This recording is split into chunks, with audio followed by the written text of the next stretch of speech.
Hello viewers, you're welcome to this week's edition of VERITAS Half Hour. VERITAS Half Hour is a weekly television program where we discuss academic excellence and quality formation at VERITAS University Abuja. My name is Cyril Ole.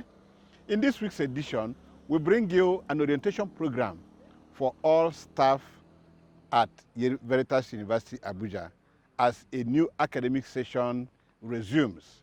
Today, the management of VERITAS University Abuja brought in Professor Taiwo Abioye. Professor Taiwo Abioye is a former Deputy Vice Chancellor at Covenant University Abuja. But today, she is on sabbatical at the Department of English and Literary Studies at VERITAS University Abuja. And she speaks on staff commitment, discipline, and academic productivity. We invite you to listen to Professor Abioye as she speaks to us. Now, this university has been in existence for 14 years, if I am right, and we are doing well, but we can still do better. And that's why we are looking through this presentation. The focus of a university, basically, is teaching, research, and community development. We teach, we do research, and we are also committed to our community, to develop that community. How do we develop? Are we giving them money? Not in all cases. We can work together with our students to develop the community. There are things we can do through our research, through promoting other things. For instance, if we look around this environment, what do they need? What are the needs, the most urgent needs? How can we help this community? And then everywhere we will hear that it is VERITAS University that is doing this. That's community development. Of course, we know about teaching and research. We'll talk more about this. Now, teaching. We're talking about the quality of teaching. We're saying that teaching should be participatory and interactive. Gone are the days when the lecturer will come to the class and just start dictating notes. And at the end, he will walk away. We don't give notes anymore. What we do is we have slides telling our students what and what we are doing. And you can't find all the information on the slides. So we encourage our students to attend classes. Then, lectures focus on latest developments in the discipline as evidenced in the most recent literature. You check some lecturers' lecture notes, you still find 1960, 1970. Those ones have become outdated and obsolete. There are so many researches coming up. When you go to Google Scholar, for instance, you find so many of these. And then you can update your lecture notes. There are certain theories that cannot become outdated. But then there are the ways that people are conducting research that enhances these theories, looking at it from different perspectives. It contributes to knowledge. Then, course contents are the highest academic standard. I know that some lecturers don't have course content. When they get to the class, they just dictate maybe 5, 6, 7 topics, and they assume that that is a course content. No, the lecturer is expected to prepare a course outline. The course outline will break down what is in the BMAS, and then you now put references, recommended reading text. You have from the e-library, you have from the physical library. So the students themselves can go and read ahead of the class. And when you come to class, they start asking questions. It becomes interesting and interactive. But where they don't know or they are just there, it's so boring. Education has gone beyond that level now. And then all these are made available to the students. Actually, at the beginning of every semester, we are supposed to post online our course outlines for our students. Let them see. If it is possible for them to get some of the text, let them get the text, particularly for those of us in the arts and humanities. Most of the time we don't find it easy, but then God is helping us. So everything must be available to the students. Then teaching. As far as teaching is concerned, regular continuous assessments, graded and returned to students. Some students will tell you, I did very well. They don't know. They are just telling you. These are just assumptions. The student assumes he has done well. But where the lecturer grades the scripts, records, and returns to the student cannot turn around to tell us that he did well when he did not do well. If these scripts are not recorded, they change the grades. I am sure we know that. They will change it and come back and tell you that you made a mistake. No. Then project topics should be linked to topical issues in the society. Life applicable skills, not abstract ideas. Look for project topics that the students can relate with. Project topics that pertains to the society, so that the student is not just thinking like that, but he will see how can your project, for instance, help the society. In what way can your topic contribute to the development of the society? These are things that we should encourage our students to do. And then students and lecturers attend classes promptly. I know lecturers are trying, but sometimes you discover one or two things that will make it impossible for you to be in class.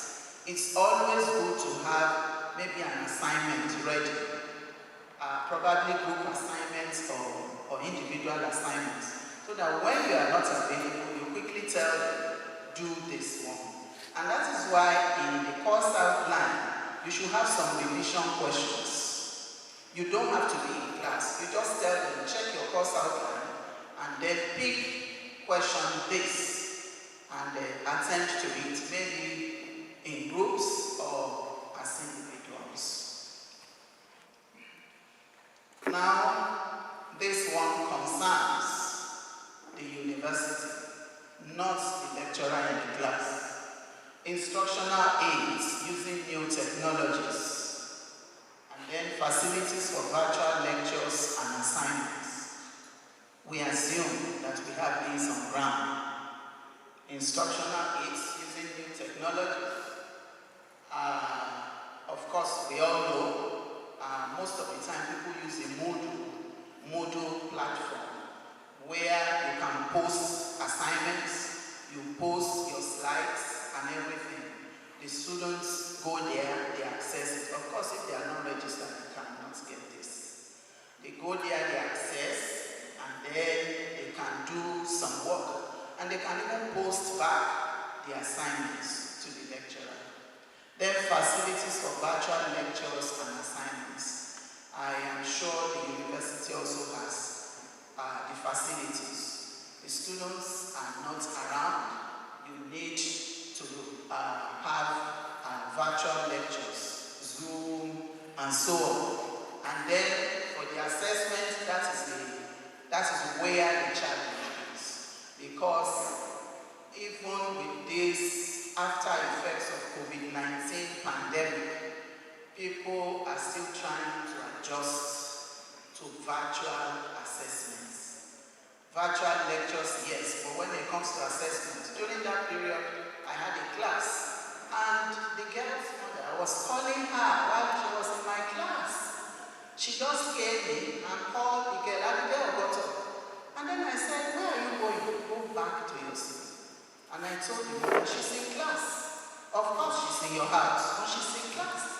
You are not allowed to interrupt the class. When she's done with her lectures, she will come and see you. So when it comes to writing tests and exams, it is possible to cheat. But then, with time, we will sort out all this. Now, research.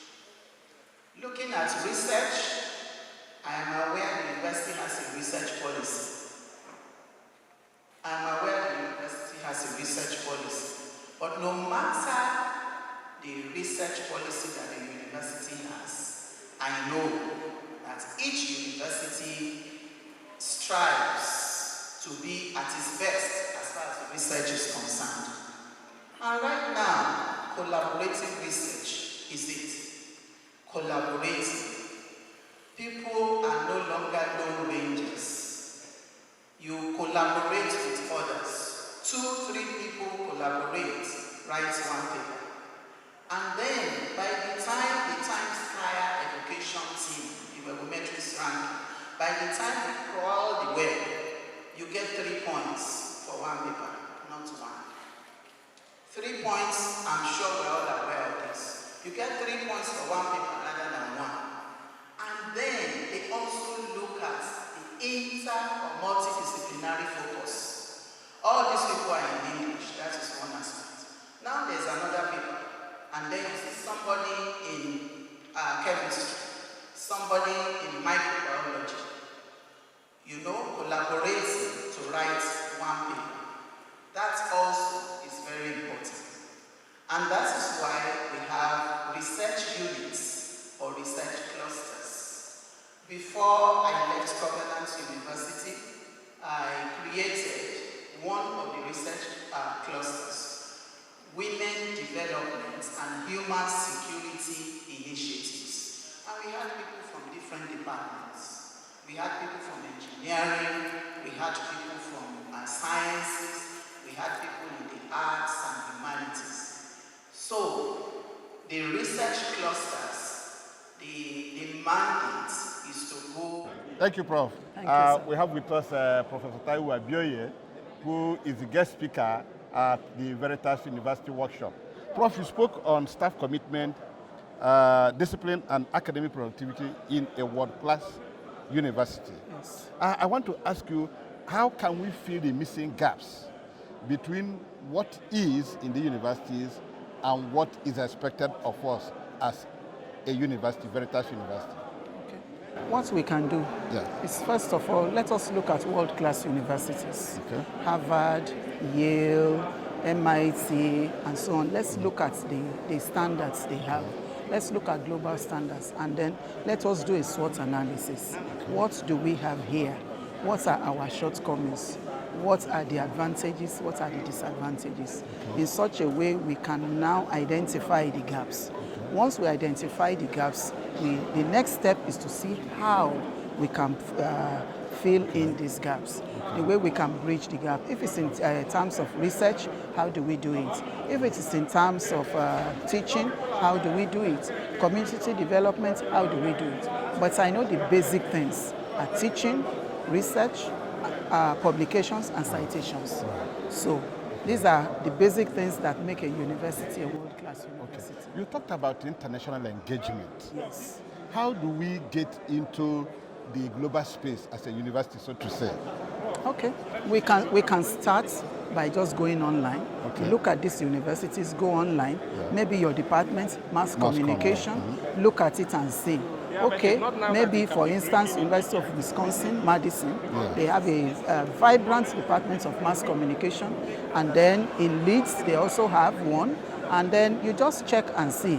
You contact somebody in the department. Okay. That's how we started international linkages. Once you contact one person in the department, they will link you up. Okay. What are your needs? You tell them how you want to partner with them, and so on. And they may even also be excited to work with you. Okay. So you start it that way, and then you can tell them that this area you need their partnership. Then both of you can work it out. Okay. But Yes. Prof, let's look at mentorship, because that is one thing the Vice Chancellor of VERITAS University Abuja holds so dear. Yes. Academic mentoring students. Yes.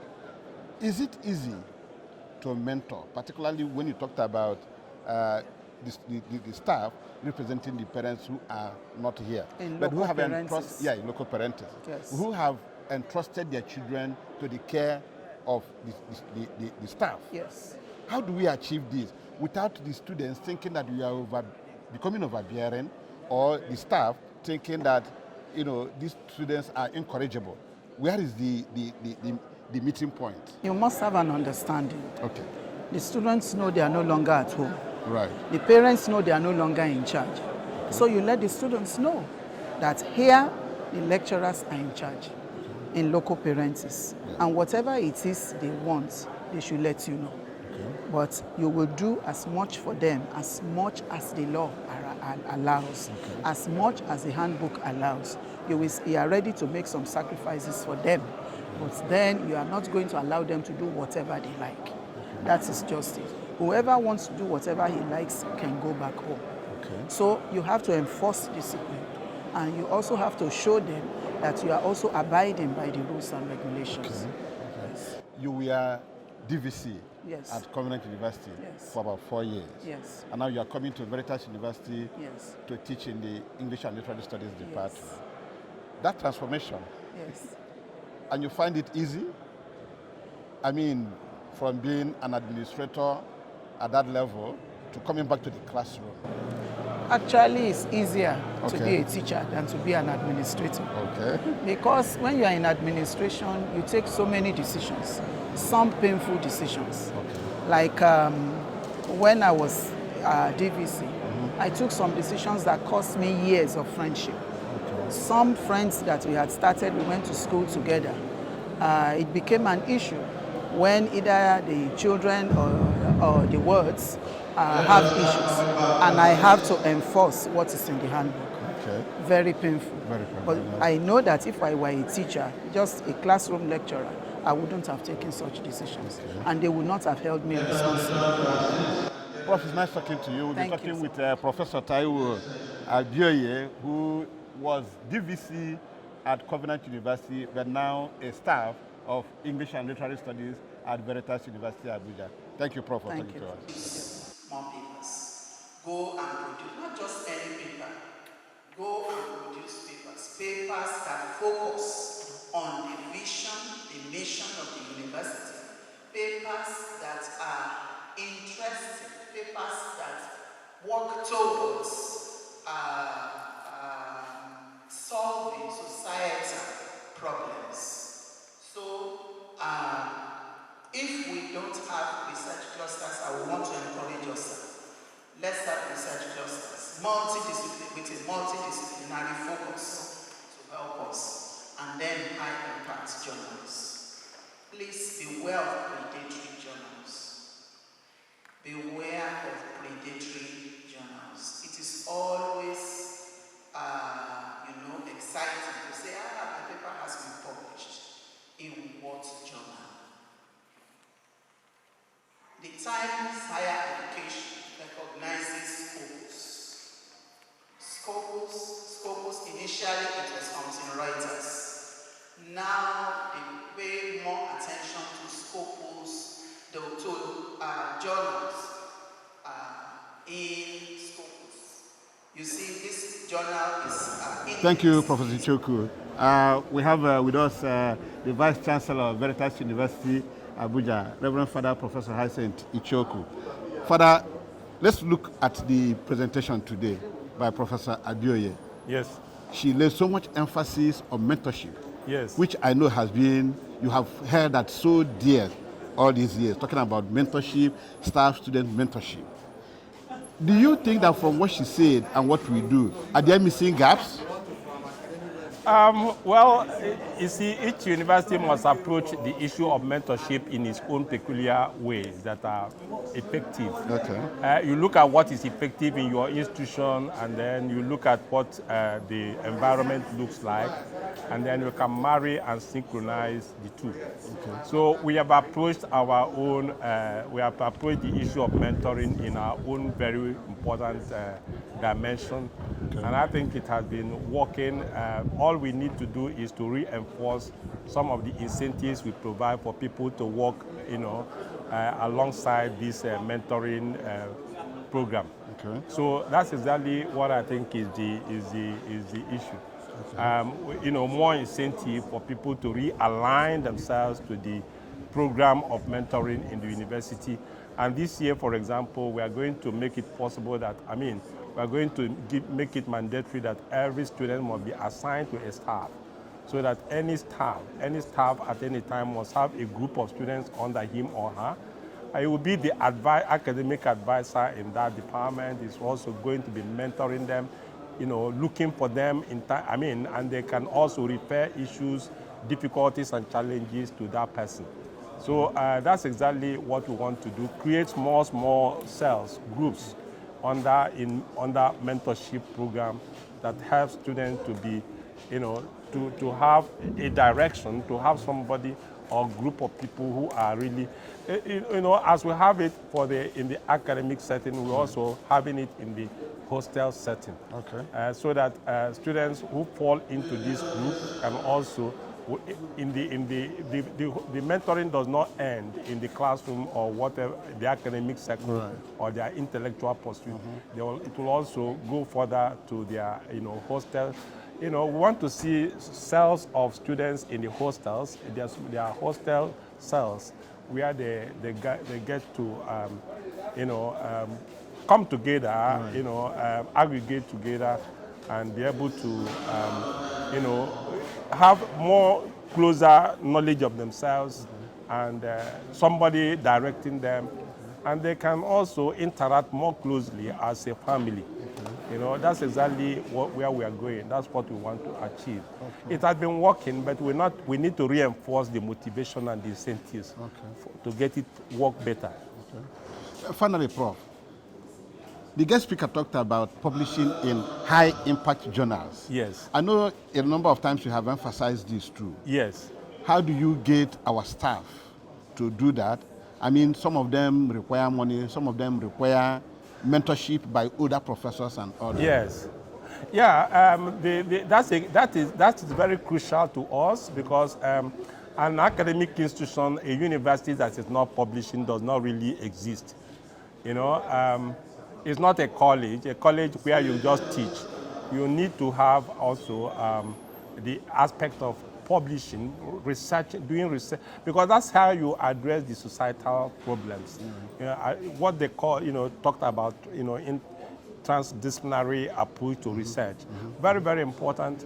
So we want to align our staff to, interdisciplinary research, and making them understand the importance of interdisciplinarity in research. That means forming cells, groups again, interdisciplinary groups. Mm-hmm. And then this is very, very important. They also need more motivation, because some of them have not seen that they cannot advance. They cannot advance in their profession, mm-hmm, without publication. And that's why the new guideline for promotion of academic staff is hitting on this hard, hitting hard on this. If you don't publish, you don't get promoted. Okay. That is just the key now. That is the maximum now. If you don't get published, you don't get promoted. Okay. So if you want to get promoted, I want. Yeah. So you have to publish now. You have to publish. Yes. Thank you, Prof. Thank you very much. We've been talking with the Vice Chancellor of VERITAS University Abuja, Reverend Father Professor Hyacinth Ichoku. Prof, thank you for talking to us. Thank you very much. Thank you very much. Recognized at the Times Higher Education. So high impact journals, not just focused initially, like I said, it was Thomson Reuters. As a matter of fact, before I left Covenant, they stopped sponsoring lecturers to conferences unless the conference is indexed in Thomson Reuters. If it is not an indexed conference, no sponsorship. A little bit harsh, because those of us in the arts, our journals and our conferences are hardly indexed in Thomson Reuters. Still on research, a minimum of 70% of staff should publish at least 2 articles in reputable local journals in 12 calendar months. 70% of academic staff, at least 2 articles. When we say reputable local journals, we are talking about university-based journals. There are so many out there. Somebody will just decide that they are setting up a journal and they just go and bring something, they just go and bring something and say, this is from this journal, this is from that journal. Please, if you have papers in such journals, I think it is good to withdraw such papers, brush it up and send to reputable journals, because the university has Another participant at today's workshop, Dr. Felix Yala, is of Department of Educational Foundation, VERITAS University Abuja. Doctor, thank you for talking to us. We want to find out how you have found this workshop relevant to what you do in VERITAS. Yes, the workshop is very relevant to my work as an academic staff in VERITAS. In fact, if I may recommend, I would just suggest to the school management that instead of this program coming up once in a year, it should come up regularly, because it is very, very impacting. I am already equipped with the necessary skill and knowledge to go into the next academic session. And I'm happy to say that the students are going to benefit a lot from the knowledge I have acquired. All the resource persons have done so well, and I commend them, even the school management, for putting up this kind of workshop, that we are not just here to teach. Personally, I have been equipped, and I believe that my colleagues have been equipped as well. Factor. That's a good way to stop it. Thank you, Dr. Yela. Thank you so Department much. of Educational Foundation, VERITAS University. Thank you so much. started coming to say, please, you went to this place and you did this, can you do the same thing for us? Like that, and the university was not spending money. The initial money we spent was to go out and talk to these people. And some of them come with branded materials, branded people, free glasses, free medical. Well, we have come to the end of another exciting edition of VERITAS Half Hour, where we discuss academic excellence and quality formation. Today we've been so lucky to have Professor Taiwo Abioye, former Deputy Vice Chancellor, Covenant University, speak to us. She engaged us on a number of issues: town and gown events, entrepreneurial skills, research supervision, publications in high-impact journals, international engagement to enhance ranking. She also talked about the Scopus journals and Google's, how to open Google scholar names. That's the size of our package today. We thank you for staying with us. We'll bring you a fresh edition of VERITAS Half Hour, same time, same station, next week. Thank you for watching. My name is Cyril Ole.